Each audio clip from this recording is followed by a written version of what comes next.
بسم اللہ الرحمن الرحیم۔ مصارف زکوٰۃ 8 ہیں۔ ارشاد باری تعالی ہے، بسم اللہ الرحمن الرحیم، انما الصدقات للفقراء والمساکین والعاملین علیہا والمعلفة قلوبهم وفي الرقاب والغارمين وفي سبيل الله وابن السبيل فريضة من الله والله عليم حكيم۔ سورۃ التوبہ آیت نمبر 7۔ ترجمہ: صدقے صرف فقیروں کے لیے ہیں اور مسکینوں کے لیے اور ان کے اصول کرنے والوں کے لیے اور ان کے لیے جن کے دلوں میں الفت ڈالنا مقصود ہو، اور گردن چھڑانے میں قرض داروں کے لیے اور اللہ کی راہ میں اور مسافروں کے لیے فرض ہے، اللہ کی طرف سے، اور اللہ تعالی حکمت والا ہے۔ نمبر 1، فقراء اور مساکین۔ ان دونوں کے ایک دوسرے کے بے حد قریب ہونے کی وجہ سے بعض اوقات فقیر کو مسکین اور مسکین کو فقیر بھی کہہ دیا جاتا ہے۔ یہی وجہ ہے کہ ان کی الگ الگ تعریف میں کافی اختلاف ہے، تاہم دونوں میں یہ بات تو قطعی ہے کہ حاجت مند ہوں اور اپنی حاجات و ضروریات کو پورا کرنے کے لیے مطلوبہ رقم و وسائل سے محروم ہوں، انہیں فقیر و مسکین کہا جاتا ہے۔ اسی لیے زکوٰۃ فقراء اور مساکین میں صرف کرنا چاہیے۔ زکوٰۃ کے حقدار نمبر 3، عاملین۔ ان سے مراد ایسے سرکاری اہلکار ہیں جو زکوٰۃ و صدقات کی اصولی و تقسیم اور اس کے حساب و کتاب پر مامور ہوں۔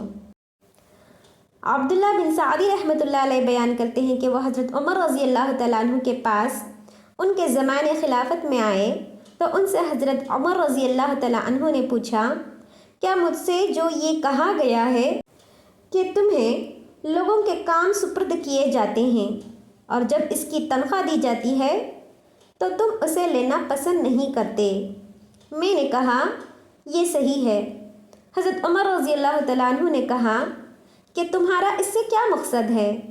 تو میں نے عرض کیا کہ میرے پاس گھوڑے اور غلام ہیں اور میں خوشحال ہوں اور میں چاہتا ہوں کہ میری تنخواہ مسلمانوں پر صدقہ ہو جائے۔ حضرت عمر رضی اللہ تعالیٰ عنہ نے فرمایا کہ ایسا نہ کرو، کیونکہ میں نے بھی اس کا ارادہ کیا تھا جس کا تم نے ارادہ کیا ہے۔ تو آپ صلی اللہ علیہ وسلم مجھے عطا کرتے تھے تو میں عرض کر دیتا تھا کہ اسے مجھ سے زیادہ اس کے ضرورت مند کو عطا فرما دے دیجئے۔ بالآخر آپ صلی اللہ علیہ وسلم نے ایک مرتبہ مجھے مال دے دیا اور میں نے پھر وہی بات کی کہ اسے ایسے شخص کو عطا کر دیجئے جو اس کا مجھ سے زیادہ محتاج ہے۔ تو آپ صلی اللہ علیہ وسلم نے فرمایا، اسے لے لو اور اس کے مالک بننے کے بعد اس کا صدقہ کرو۔ یہ مال جب تمہیں اس طرح ملے کہ تم اس کے خواہش مند نہ ہو اور نہ اسے مانگا ہو تو اسے لے لیا کرو، اور اگر اس طرح نہ ملے تو اس کے پیچھے نہ پڑا کرو۔ تخریج بخاری۔ اس سے معلوم ہوا کہ عامل کو زکوٰۃ کی اصولی کے عوض اجرت و معاوضہ دیا جا سکتا ہے اور عامل کو چاہیے کہ اسے قبول کر لے۔ زکوٰۃ کے حقدار نمبر 4، مؤلفۃ قلوبہم۔ تالیف قلب کی کئی اقسام ہیں، مثلاً اس سے مراد ایک تو وہ کافر ہے جو کچھ اسلام کی طرف مائل ہو اور اس کی امداد کرنے پر امید ہو کہ وہ اسلام کی طرف مائل ہو جائے گا، جیسا کہ نبی کریم صلی اللہ علیہ وسلم نے صفوان بن امیہ کو جنگ حنین کے مال غنیمت میں سے اس لیے عطا کیا تاکہ وہ اسلام قبول کر لے۔ پس ابن شہاب رحمۃ اللہ علیہ سے مروی ہے کہ وہ بیان کرتے ہیں کہ رسول اللہ صلی اللہ علیہ وسلم نے فتح مکہ کا غزوہ کیا تھا۔ پھر آپ صلی اللہ علیہ وسلم اور جو آپ کے ساتھ مسلمان تھے نکلے اور انہوں نے حنین کے مقام پر لڑائی کی تو اللہ تعالیٰ نے اپنے دین اور مسلمانوں کی نصرت فرمائی۔ اس روز رسول اللہ صلی اللہ علیہ وسلم نے صفوان بن امیہ کو 100 اونٹ عطا فرمائے، پھر 100 اونٹ عطا فرمائے۔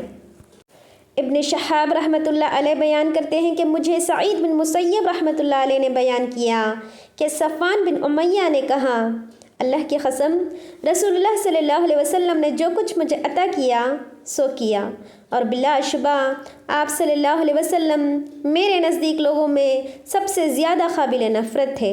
پھر آپ صلی اللہ علیہ وسلم مجھے عطا کرتے گئے حتیٰ کہ آپ صلی اللہ علیہ وسلم میرے نزدیک لوگوں میں سب سے زیادہ محبوب ہو گئے۔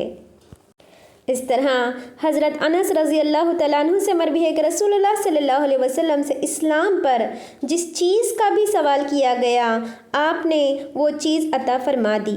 حضرت انس رضی اللہ تعالیٰ عنہ نے بیان کیا کہ ایک آدمی آپ صلی اللہ علیہ وسلم کے پاس آیا تو آپ صلی اللہ علیہ وسلم نے اسے اتنی زیادہ بکریاں دی کہ 2 پہاڑوں کے درمیانی حصے کو بھر سکتی تھی۔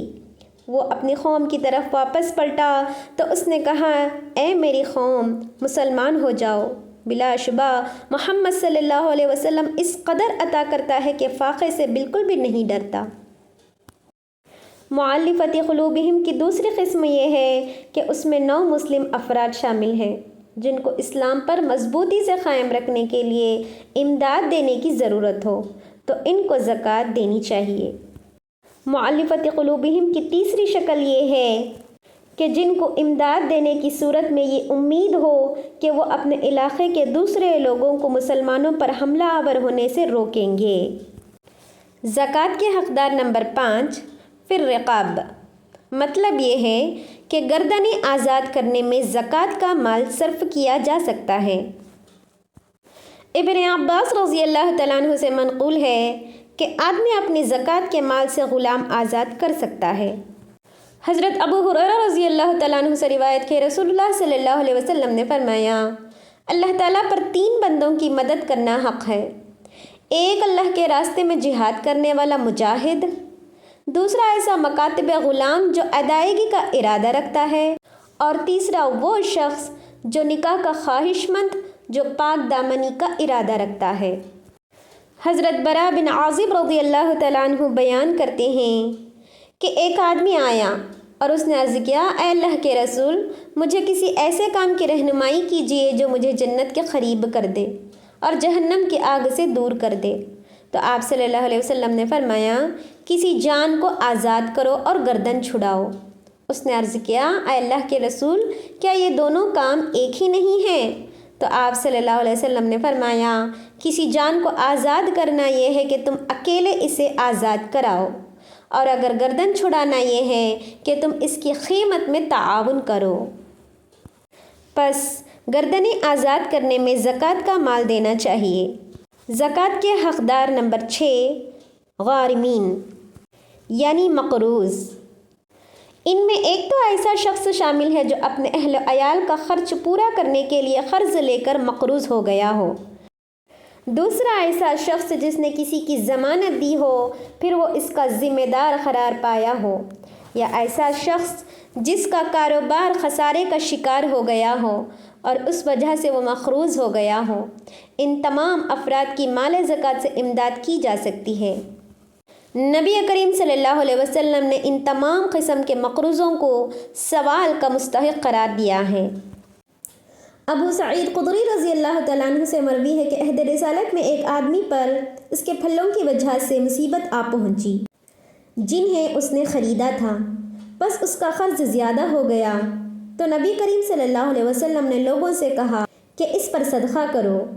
چنانچہ لوگوں نے اس پر صدقہ کیا، لیکن یہ صدقہ بھی اس مقدار کو نہ پہنچا کہ جس سے اس کا قرض ادا ہو جاتا۔ تو آپ صلی اللہ علیہ وسلم نے اس کے قرض خواہوں سے کہا کہ جو تمہیں مل جائے وہی لے لو اور تمہارے لیے اس کے علاوہ اور کچھ نہیں۔ اس سے معلوم ہوا کہ زکوٰۃ کے مال کے حقدار مقروض بھی ہیں۔ زکوٰۃ کے حقدار نمبر 7 فی سبیل اللہ۔ اس مصرف میں صرف ایسے تمام افراد شامل ہیں جو دنیا میں غلبہ اسلام کے لیے کسی بھی طریقے سے جہاد و قتال کے عمل میں مصروف ہیں۔ زکوٰۃ کے حقدار نمبر 8 ابن سبیل۔ ابن سبیل کا مطلب ہے راستے کا بیٹا۔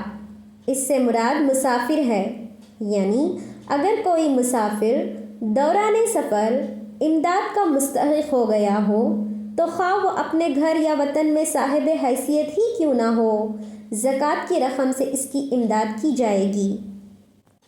پس زکوٰۃ کے حقدار ان 8 لوگوں کی اقسام ہیں جن کو زکوٰۃ کا مال دینا چاہیے۔